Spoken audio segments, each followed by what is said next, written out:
O juiz bateu o martelo com tanta força que o som ecoou pela sala. A senhora vai sair daqui sem nada, ele declarou, olhando para mim como se eu fosse invisível. Meu ex-marido sorriu do outro lado da mesa, confiante, cercado por seus advogados caros. Eles achavam que tinham vencido. Achavam que eu era apenas mais uma mulher desesperada tentando conseguir o que não merecia.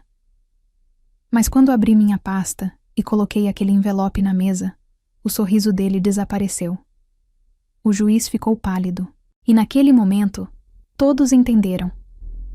Eu não estava ali para implorar. Eu estava ali para destruir. Se você já enfrentou alguém que subestimou você, deixe um like, comente onde está assistindo e se inscreva no canal. Porque essa história está só começando, e o que você vai ouvir agora vai mudar completamente a forma como você enxerga a justiça. Meu nome é Letícia Amaral. Tenho 32 anos e moro em Curitiba, uma cidade que aprendi a amar pelos seus parques silenciosos e pelo frio que corta a pele nas manhãs de inverno. Durante 8 anos, fui casada com Rafael Mendes, um empresário que construiu uma rede de concessionárias de carros importados. Quando nos conhecemos, eu tinha 24 anos e estava no último ano de arquitetura. Ele tinha 29, dirigia um Mercedes prata e falava sobre sonhos com uma convicção que me fez acreditar que poderíamos construí-los juntos. Nos primeiros anos, eu ainda tentava equilibrar minha carreira com o papel de esposa. Acordava cedo, organizava a casa, preparava o café da manhã e depois corria para o escritório onde estagiava. Mas aos poucos, Rafael começou a sugerir que eu ficasse mais em casa. Dizia que precisava de alguém para organizar jantares com clientes, acompanhá-lo em eventos, cuidar dos detalhes que ele não tinha tempo de resolver. E eu, querendo ser a parceira perfeita, fui cedendo. Abandonei os projetos, recusei propostas de emprego, guardei meus sonhos dentro de gavetas que nunca mais abri. A vida de esposa dedicada tinha seus momentos de glória. Viagens para Buenos Aires, jantares em restaurantes sofisticados, elogios sobre como eu era organizada e elegante. Mas por trás das aparências, algo estava mudando. Rafael começou a chegar tarde, sempre com desculpas sobre reuniões que se estendiam. Viagens de negócios se tornaram mais frequentes. A intimidade entre nós desapareceu, substituída por conversas frias sobre contas e compromissos sociais. Foi numa terça-feira chuvosa que tudo desmoronou. Rafael deixou o celular na mesa enquanto tomava banho. A tela acendeu com uma mensagem. Estou com saudades, amor. Quando você vai deixar ela? Meu coração parou. Peguei o telefone com mãos trêmulas e li meses de conversas. Fotos. Promessas. Planos de uma vida que ele estava construindo sem mim. Quando ele saiu do banheiro, eu estava sentada na cama, segurando o celular. Olhei nos olhos dele e perguntei apenas uma palavra. Quem? Ele não negou. Nem pediu desculpas. Apenas suspirou, como se estivesse cansado de carregar um segredo pesado, e disse: Você não é mais suficiente, Letícia. Eu preciso de alguém que me acompanhe de verdade. 3 semanas depois, os papéis do divórcio chegaram, e junto com eles, uma proposta que me fez perceber o quão longe ele estava disposto a ir. O envelope chegou num sábado de manhã, entregue por um motoboy que mal olhou no meu rosto. Dentro, além dos papéis do divórcio, havia uma proposta de acordo. Eu leria aquelas linhas 5, 6 vezes, sem conseguir acreditar no que estava escrito. Rafael me oferecia o Civic 2015, aquele carro que já tinha quase 200 mil quilômetros rodados, e uma quantia ridícula em dinheiro. Ele ficaria com a casa em que morávamos, no bairro Ecoville, avaliada em mais de 2 milhões. Ficaria com as economias conjuntas, com os investimentos, com tudo o que construímos durante 8 anos. Liguei para ele, a voz tremendo entre raiva e descrença. Ele atendeu com aquela frieza que eu ainda não tinha aprendido a reconhecer como crueldade. É o justo, Letícia. Eu construí tudo isso. Você só administrava a casa. Administratava a casa. Como se os jantares que organizei para fechar negócios não tivessem valor. Como se as madrugadas que passei revisando contratos ao lado dele fossem insignificantes. Como se minha vida inteira dedicada a apoiá-lo não significasse absolutamente nada. Mas o pior ainda estava por vir. Comecei a investigar. Acessei contas bancárias, revirei documentos que ainda estavam em meu nome. E foi então que descobri. Durante os últimos 2 anos de casamento, Rafael havia transferido bens significativos para o nome de Vanessa Rocha, a mulher com quem estava tendo um caso. Um apartamento na Batel, ações de uma das empresas, até mesmo um carro importado.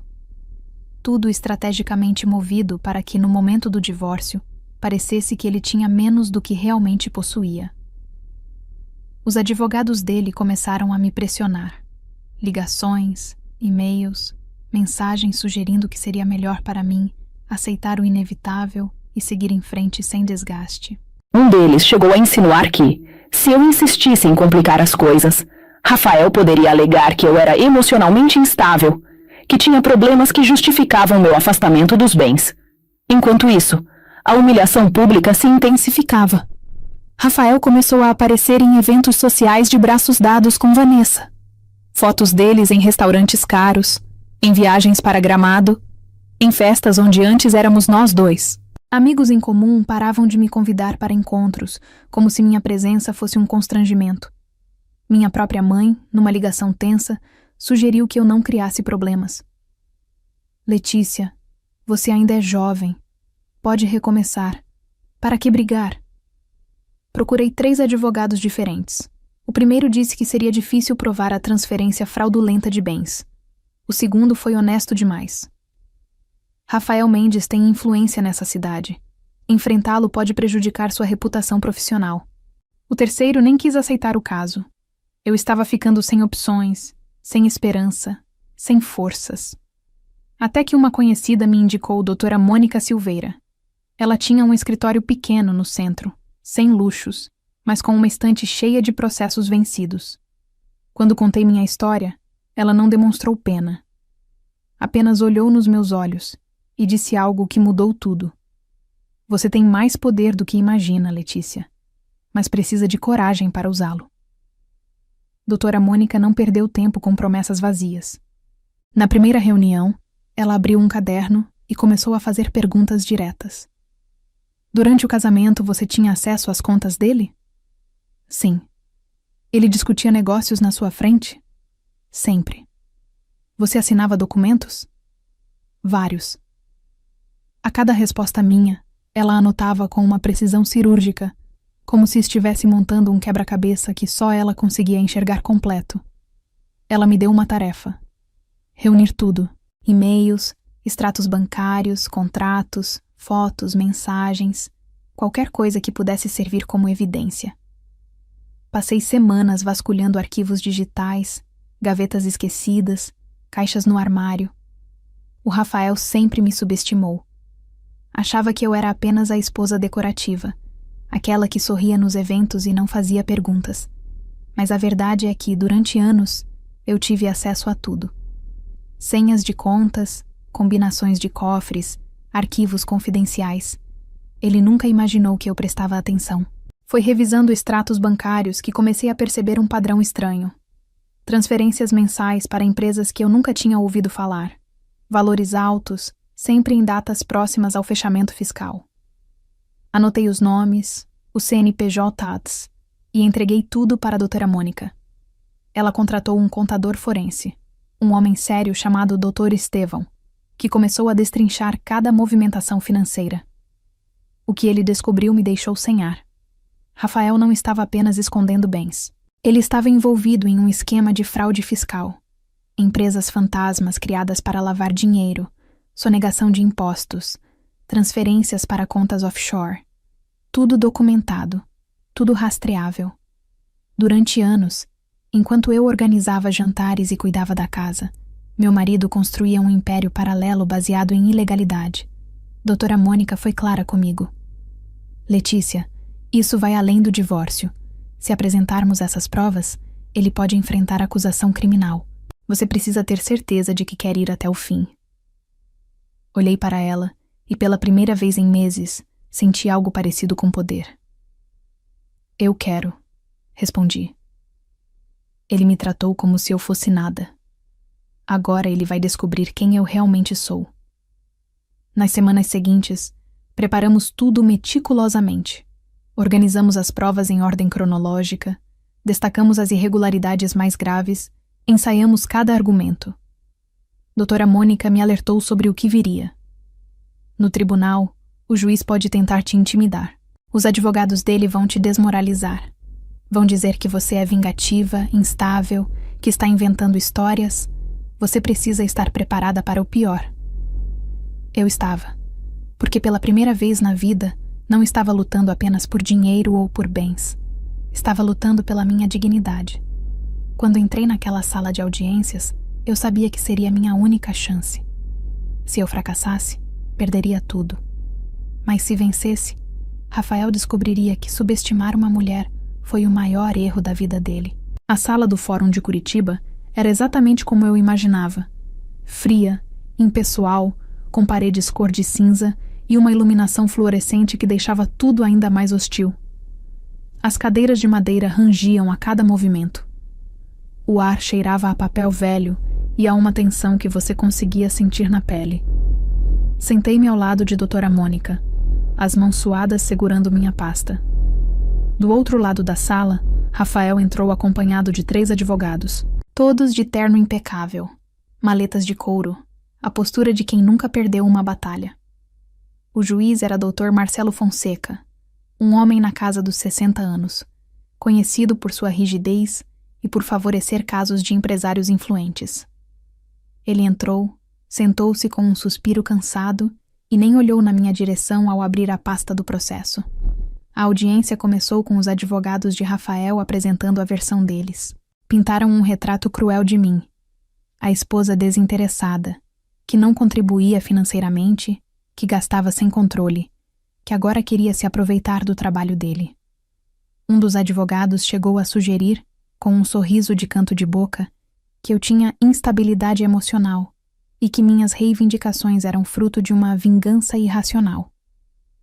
Quando chegou minha vez de falar, tentei apresentar os primeiros documentos.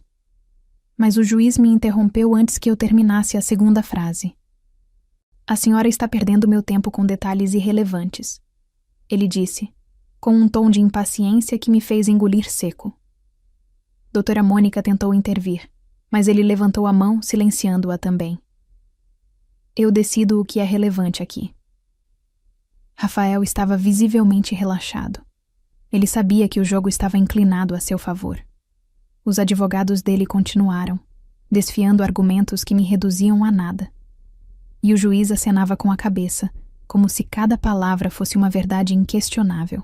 Senti meu coração acelerar, não de medo, mas de uma raiva contida que começava a ferver. Então veio o momento que quase me quebrou. O juiz bateu o martelo na mesa, o som ecoando pela sala como um tiro. Ele me olhou com um desdém que cortava mais fundo que qualquer insulto. A senhora veio aqui esperando o quê? Que eu simplesmente acreditasse em acusações infundadas? A senhora vai sair sem nada neste tribunal. Sem nada. O silêncio que se seguiu foi ensurdecedor. Rafael sorriu.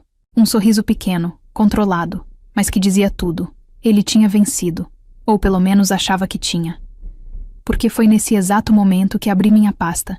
Tirei o envelope que eu tinha guardado com tanto cuidado e coloquei na mesa, bem devagar, fazendo questão de que todos vissem. Meritíssimo, eu disse, minha voz mais firme do que eu esperava. Antes de bater o martelo final, o senhor precisa ver isso. O juiz olhou para o envelope como se fosse uma ofensa pessoal. O que é isso? Ele perguntou, a voz carregada de irritação. Doutora Mônica se levantou, calma, e respondeu antes que eu pudesse falar.